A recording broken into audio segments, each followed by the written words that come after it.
Welcome back to Rank and File Sports with Jonah and Connor. Today we're continuing our schedule previews with the Minnesota Golden Gophers. Now, before we get into the video, please make sure to like and subscribe so you don't miss out on our future content, and also comment your thoughts on how you think Minnesota will do in 2025. Taking a look at their schedule, the non-conference, really just one tricky game there with a road trip to Cal.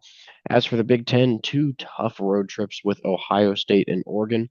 But otherwise, it's looking pretty manageable for Minnesota.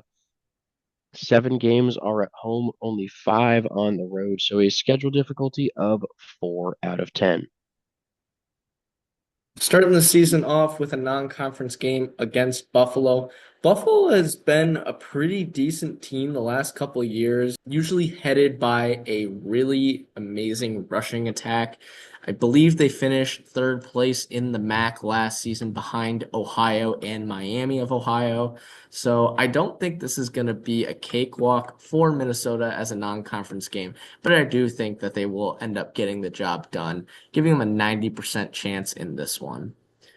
Following week against Northwestern State, not much needs to be said about this. Minnesota should be the better team in this one. 100% chance of them getting a win here. And then a long road trip to face the Cal Golden Bears, a battle of the Golden Animals. Um, this should be a pretty interesting game. Cal has been very active in the transfer portal. Got Devin Brown from Ohio State at quarterback and has a highly touted recruit coming in as well. Big story is that they are returning Jaden Ott at running back, who will be the focal point of their offense. And last season, their defense was one of the better teams in the country. I think they led the league in interceptions. A lot of those guys did go to the NFL draft, but since it is the same system, I believe they'll be able to churn out enough DBs that are going to be very similar in play style. Minnesota on the other side is a very good team overall. They're not like a great team, but consistently one of the better teams in the Big Ten. I do think they will have a chance in this one, but because it is such a long road trip, I'm going to favor Cal in this one, giving the Golden Gophers a 40% chance to get a road win going into their first bye week. Kicking off Big Ten play with Rutgers at home. Greg Schiano has honestly done pretty well with this Rutgers team. They're no longer a perennial team in the basement of the Big Ten as they used to be.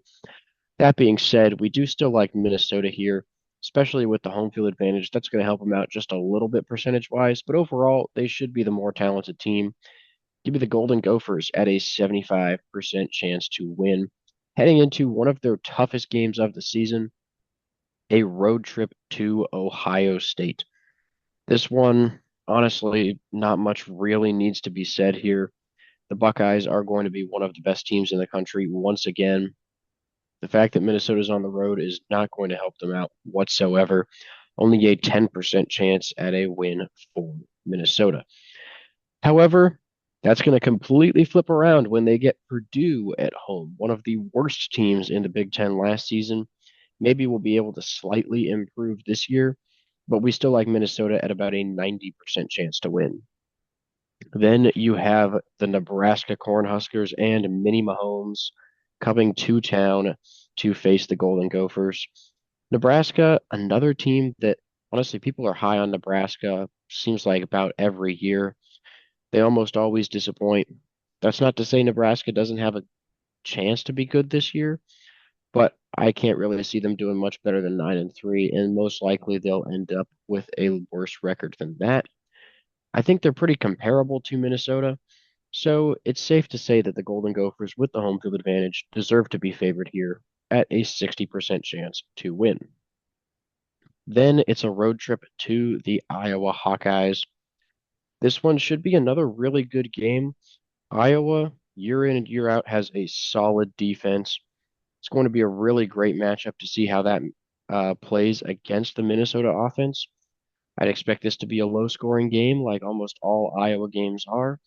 And with the Hawkeyes having home field advantage, this one's about 50-50 for us. Then you got Michigan State at home. Aiden Childs, one of the best parts of that Michigan State team last year, sometimes one of the worst parts other times.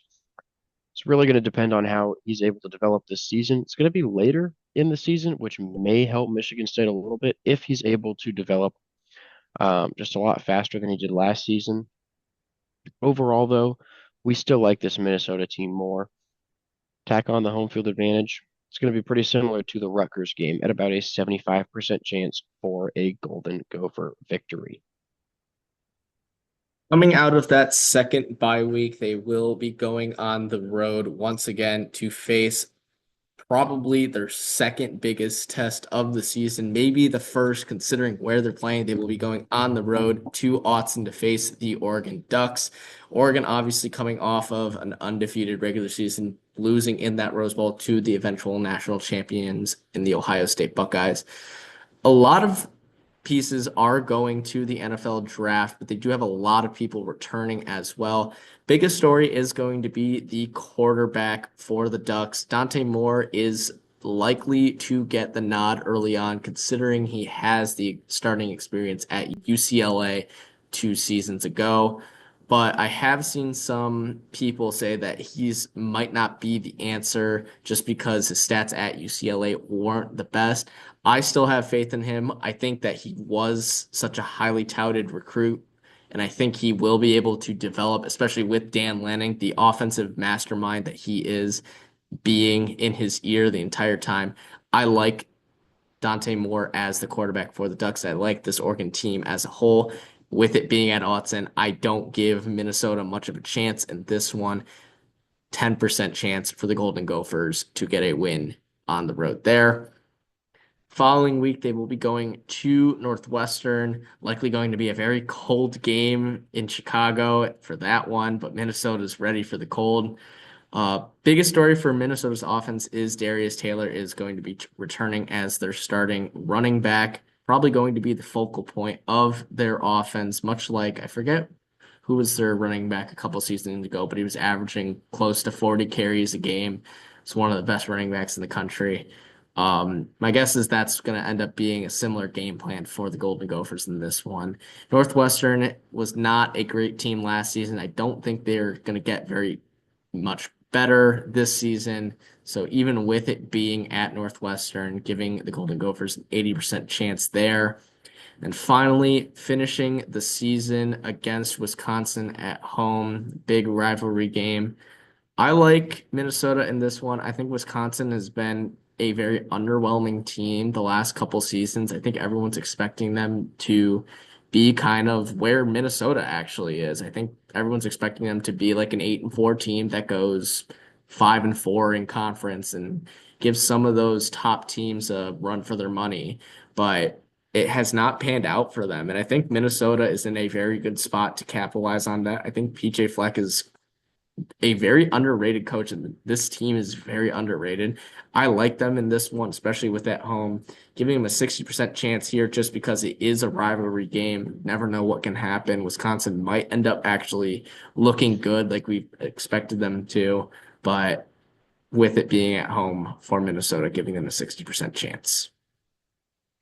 Yeah, just looking at this season as a whole for Minnesota, obviously the Ohio State and Oregon games are most likely going to be losses. But other than that, every other game really is winnable. So in my opinion, the very best Minnesota can do is 10-2. That being said, there's a few other tricky games out here, road trips to Cal and Iowa, as well as Nebraska and Wisconsin at home. I think they can split those four and meet at 8-4 as their record for 2025. Yeah, I'm right with you. I think it's going to be a very similar season to last year, going 8-4. I think the Oregon and Ohio State games are games that are not going to have much of a chance in that. You play the game anyway because you never know what's going to happen, but I think both of those teams are just going to be too dominant. We saw it last year. We're going to see it again this year. The tough games, like you said, I think Cal on the road is going to be an interesting one, especially with it being early on in the season. I think the Nebraska game could go either way. I like that it's at home for Minnesota, but maybe Dylan Raiola makes another leap and starts to play even more like Patrick Mahomes.